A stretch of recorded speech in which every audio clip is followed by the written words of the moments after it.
Yemani yesaya wagwan panapa nhasi tina Better Vibes ari panapa so karika Saturday boom watanga atakamirira kuti ange aripo patakambokuti pai kuti Better Vibes tiri kumuda big nhasi Better Vibes tinaye panapa lanso-Man aripo futi zvekare chimwe chimushini boom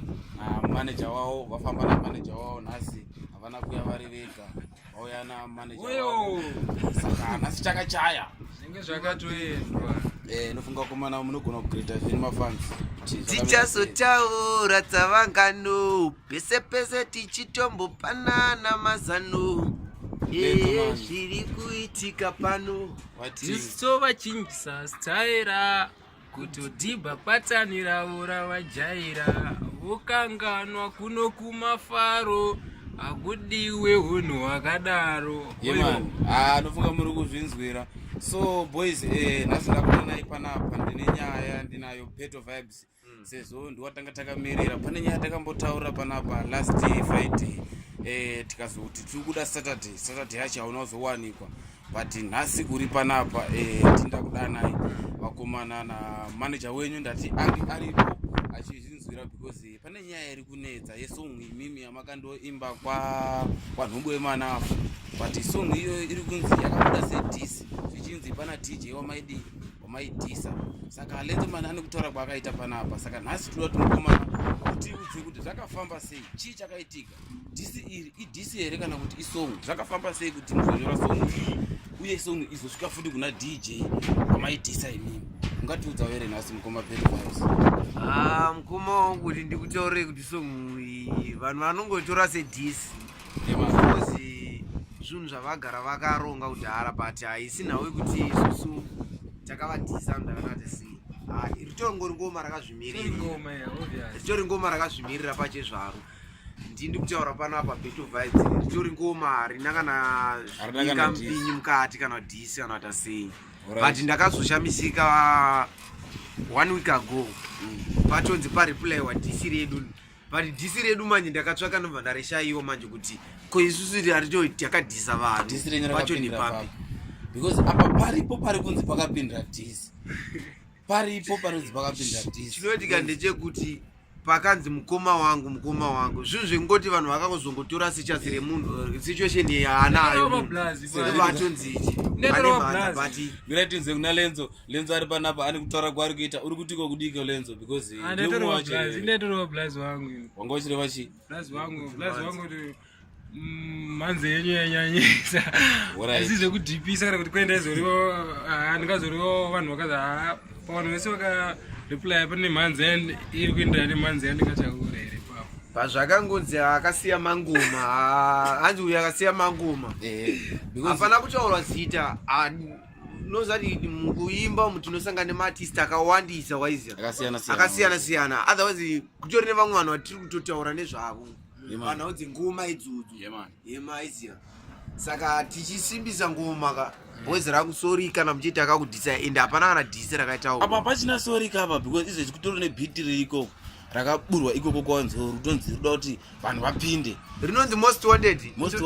ndakadorimba love song ndakatoriona ridhimi iroro rakatorisendero andinge vatoti ndiuye kustudio but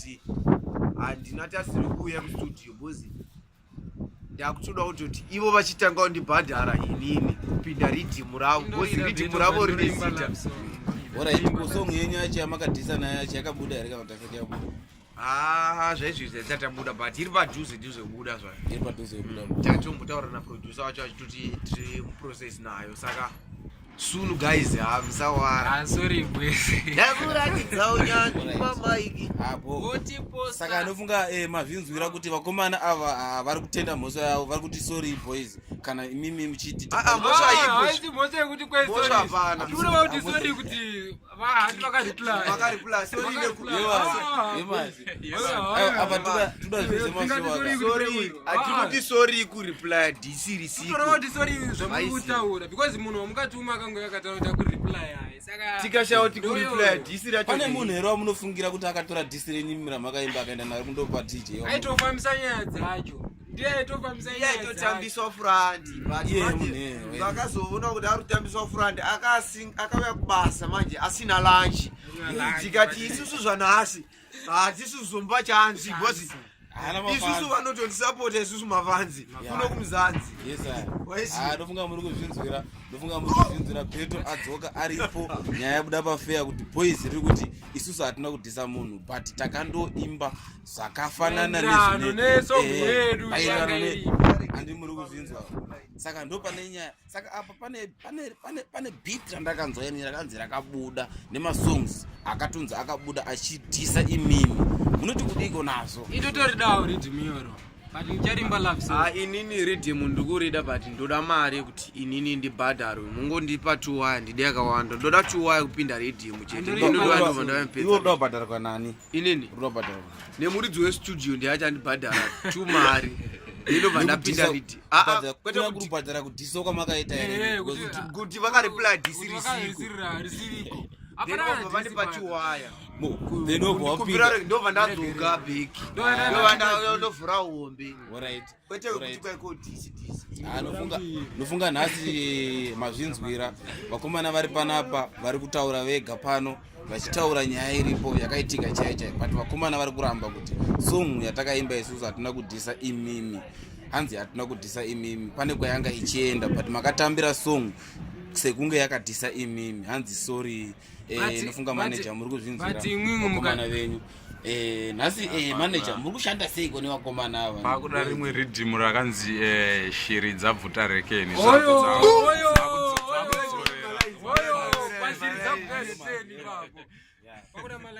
kuvarembera ndiko kwandinoita famba ndakasvimba pauro segoita pavanoti masitoma ndigofaita goma remashuwa naika shiri rekeni ridhima yamahwani because inini vakomana kutaura chokwadi kurira ndiri kunzwa kuti kurira mukurira sezvo ndiri kufonerwa nevanhu vakawanda vari kundibvunza kuti masongo enyu tomaona papi toda masongo alenso toda masongo abeto vibes ko vanga maona papi ko masongo enyu vakomana munoti kudii vataurire pavanokwanisa kuvaona masongo enyu because inini haakutaura chokwadi ndanetswa vakomana kungoenda payoutube account ndaane youtube account sorry zvinyu nekunonoka kugadzirisa zvo zvacho ndine youtube account pane yangu achitomboshandisa youtube account zvaizvizvi ndaishandisa yaproducer yestudio wenzo studio ndokwandaimboshandira pamakazobukana iko pavada kundisaina ndikavalaina kuti anondikunda chai hakuna but havana kuzvibhiliva manje kuti hakuna ende vari chiri kuramba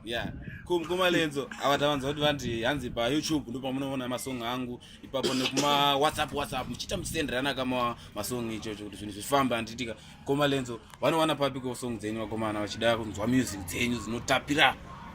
ini yangu vari kumabata pahot poster music 2023 ngoti hot poster music 2023 zvaenda Facebook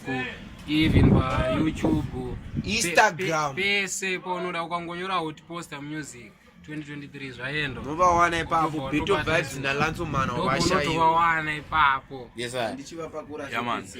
nofunga muri kuzvinzwa hanzi pashiri dzabvuta rekeni rambai muchitibata ipapo paRickman TV ndo pamunotibata Rickman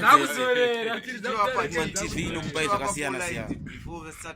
usati mavharisana because apa tanga takutovaudza kuti nenhau dzekurova ngoma vese vakuti chimukoma vasingandisive vashoma kubva kapa kunobuda kadoma ndakuradza unyanzvi pamaiki gomalenzo ndongouya ndongoimba zvandinazvo mukati handigoni ini handiite nharo zvakanaka inini ndozvidawo musandisiye kana makuenda kumafaro but oyo shiri dzabvuta rekeni saka mazvinzwira vakomana rambai muchitibata paRickman TV ndo pamunotiwana muchida zese kunzwa nezviri kuitika kuti vakomana vari kuimba mazuva ano vari kupisa vari kubatika papi munovabata ipapa paRickman TV ipapa nofunga namba dzangu magara nadzo youtube yangu munayo see you guys.